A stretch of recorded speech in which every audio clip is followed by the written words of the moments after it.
In the last lesson, we established the body can create force without producing visible movement. We ended with a question: what if that force could change directions? That question led to omnisymmetrics, but before I explain how omnisymmetrics works, we need to understand what happens to force when it enters the body. It doesn't remain in one muscle or at one joint. It travels through an interconnected system. A useful way to understand this connection is through the concept of tensegrity. Think back to the wall experiment from the previous lesson. Your hands make contact with the wall, but cannot produce a stable push by themselves. Your shoulders transfer the force. Your core organizes it. The hips connect the upper and lower body, while your legs and feet provide the foundation against the ground. You can name each of these areas separately, but the action belongs to the entire person. Tensegrity describes a structure created by balancing compression with continuous tension. In the body, the bones help resist compression and provide structure.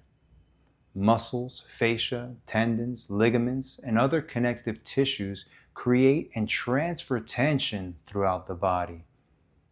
Our bodies are obviously more complex than a man-made tensegrity structure, but the model helps us understand an important principle.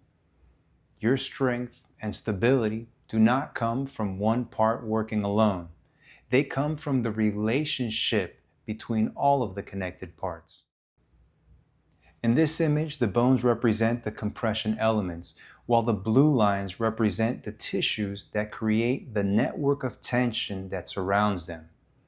When tension changes in one area, the demands placed on the connected areas also change. When you push with your hands, force transfers through your arms, shoulders, torso, hips, legs, and feet.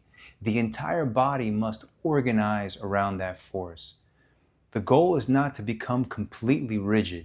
The goal is to create enough balanced tension to remain stable while still being able to adapt.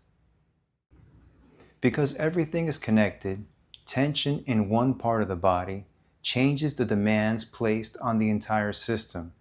That doesn't mean that every muscle will produce the same amount of force. It means every region can influence how that force is controlled and transferred. When one connection lacks control, coordination, mobility, or tolerance, another area may have to compensate. The stronger and more coordinated those connections become, the better the body can distribute force and respond as one system. A weak connection can limit what the entire system is capable of expressing. Imagine this ring represents your body. If only two people pull against one another, the ring is challenged along only one force line. The other possible directions remain unexplored. It doesn't mean the rest of your muscles are completely turned off. It means that the training emphasizes a limited position, direction, and force path. Many traditional exercises repeatedly train the same selected patterns. But our bodies are capable of organizing force forward and backward, up and down, left and right, diagonally and rotationally. If our bodies are capable of creating tension in so many different directions, why train only a few? The body works as one interconnected system. Training should respect and develop that connection, but there's a practical problem. How can we apply tension in more directions without repeatedly moving? How can we train opposing forces, change angles, and explore the body's available force lines while remaining in control?